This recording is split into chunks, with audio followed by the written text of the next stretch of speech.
Bonjour. Donc, alors, que diriez-vous à une personne qui ne veut pas aller dans une église dénominationnelle?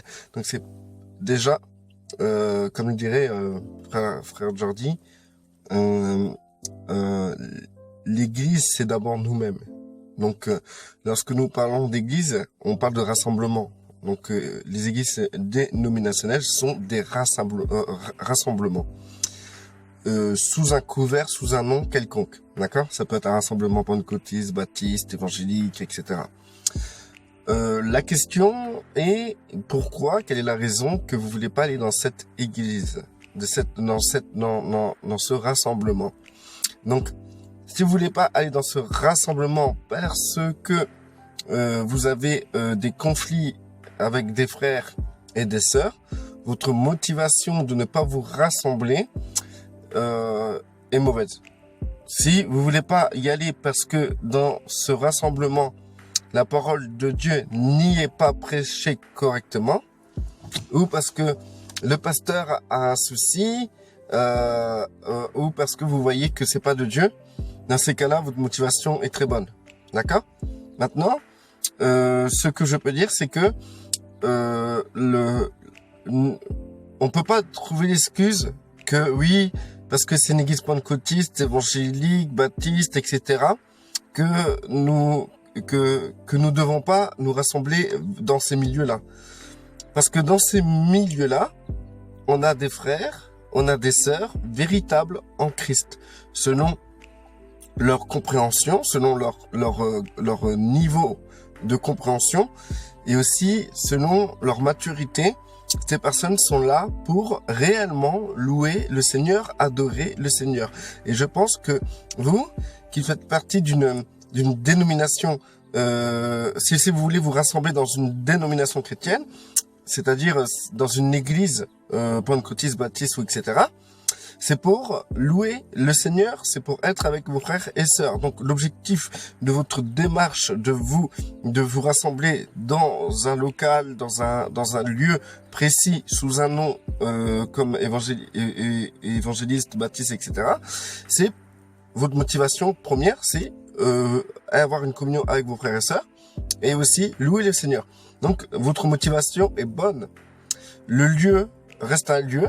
Vous pouvez vous réunir où vous voulez, mais c'est la motivation qui compte. Donc déjà, c'est vous-même. Vous avez la motivation de vous rassembler dans un lieu quelconque. Dites-vous que les autres frères et sœurs, les autres personnes qui sont en Christ, même s'ils font partie d'une dénomination différente, ont la même motivation que vous. Donc du coup, vous ne devez pas dénigrer totalement tous ces rassemblements. Vous devez être objectif, c'est-à-dire que vous devez faire la part des choses. Dans ces lieux-là, il y a vraiment des frères et des sœurs, et que si vous dénigrez ces lieux volontairement, vous jetez tout, et ben en fait vous rejetez aussi ces frères et ces sœurs qui s'y réunissent et qui, selon leur compréhension, trouvent bien pour le Seigneur et pour eux-mêmes dans leur conscience d'aller dans ces lieux-là. Donc vous pouvez pas tout jeter. Comme je dis d'habitude, lorsqu'il y a de la pourriture dans une pomme, coupez ce qui est pourri, mangez ce qui est bon. Dans les congrégations, fédérations chrétiennes, il y a beaucoup de bonnes choses, et surtout dans ces lieux-là, il y a beaucoup de frères et de sœurs en Christ. Donc, réfléchissez avant de critiquer ces lieux-là. Maintenant, si vous allez plus dans une fédération chrétienne, congrégation ou dénomination chrétienne, parce que vous avez des soucis avec les frères et sœurs, vous êtes déçus, je pense que là, vous rentrez dans le non-pardon. Et donc, dans le non-pardon, vous allez vous allez droit dans le chemin de l'enfer, puisque celui qui ne pardonne pas à ses frères et à ses sœurs, même aux gens, celui qui ne pardonne pas ne sera non plus pardonné. Et celui qui n'est pas pardonné aura la conséquence de ses péchés, et la conséquence du péché, c'est la mort. Donc, que dire de plus? Maintenant, si vous avez des conflits avec des personnes, ne cherchez pas l'excuse en vous disant « Ah non, c'est bon, c'est pas des frères et tout, nanana ». Je vais vous dire, la plupart du temps, quand vous avez des conflits dans des dénominations chrétiennes, c'est avec des frères et sœurs. Donc, quelle que soit la fédération chrétienne, Je parle bien des fédérations chrétiennes qui, qui croient en Christ, à son sacrifice, qu'il est le Fils de Dieu, qu'il est mort pour nos péchés, qui sont sauvés par la foi. Donc, les fédérations qui prêchent cela, vous avez de la chance, beaucoup de chance de trouver des frères et des sœurs. Maintenant, si vous avez encore des conflits avec des personnes qui font partie des fédérations, dénominations chrétiennes, dans vos anciennes églises, si vous voulez, vous devez absolument pardonner. Vous devez absolument pardonner. Et si vous avez le temps, et si vous le pouvez, et vous avez envie d'aller régler ça aussi, ne partez pas en mauvais termes, parce que si ce sont vraiment vos vrais frères et sœurs en Christ, être en mauvais termes avec des frères et sœurs en Christ, je pense que ça compromet votre salut. Vous pouvez, il peut avoir, dans la journée, vous péchez, vous faites des trucs, vous péchez, voilà, quoi, hein. Vous pouvez toujours à rentrer dans la grâce, parce que vous avez un avocat auprès du Père, et vous repentir, d'accord? Par contre, si vous commencez à jouer, à être en conflit avec des personnes qui sont susceptibles d'être vos frères et sœurs, là, vous jouez gros. Là, c'est du gros, c'est du lourd, et vous pouvez carrément vous paumer, hein. Moi, la plupart des gens que j'ai au téléphone, qui me contactent, ont des conflits avec avec leur ancienne église, ancienne assemblée.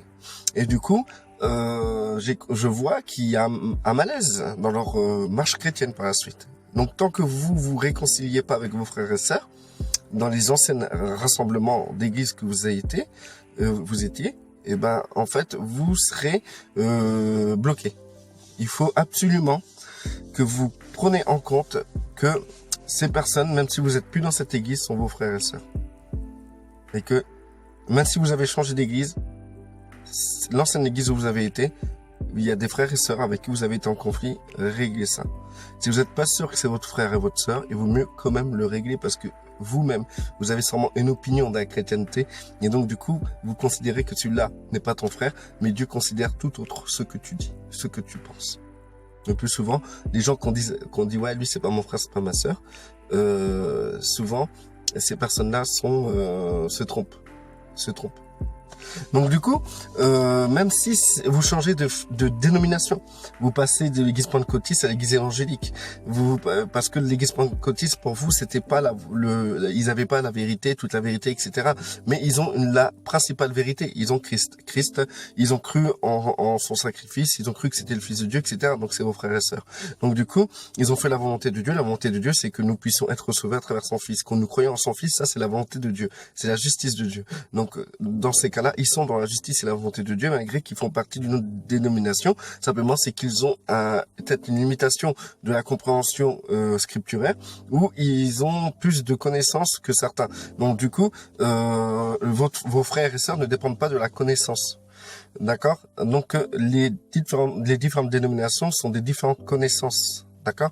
Et donc du coup, si vous changez carrément de dénomination parce que l'autre vous pensez que c'était pas de Dieu, moi je vous conseillerais de réfléchir à 10 fois avant de penser ça, parce que sûrement les personnes de votre ancienne dénomination, même si vous avez changé évangélique, pentecôtiste ou baptiste, pentecôtiste, vous devez absolument, si vous êtes en conflit avec votre ancienne dénomination, vous réglez ça. Vous devez régler ça. Vous devez pardonner et régler les problèmes que vous avez, parce que vous avez certainement des problèmes avec des frères et sœurs, même s'ils font partie d'une autre dénomination, même s'ils ont une autre conception ou d'autres connaissances ou moins de connaissances.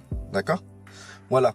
Donc, ce que je peux dire aussi des personnes qui ne veulent plus du tout aller dans des églises. Vous faites ce que vous voulez, vous êtes libre, hein, c'est votre conscience. Si votre conscience vous dicte cela, si vous avez bonne conscience, c'est génial. Mais par contre, la vie du Christ, c'est une vie de collectivité, c'est-à-dire que nous sommes un corps, et donc si vous vous rassemblez pas avec des frères et des sœurs quelconques, même chez vous, ou si vous n'avez pas de communion avec des frères et des sœurs, je pense que vous vous déconnectez inconsciemment directement du corps, quoi. Parce que nous devons tout le temps être en permanence connectés.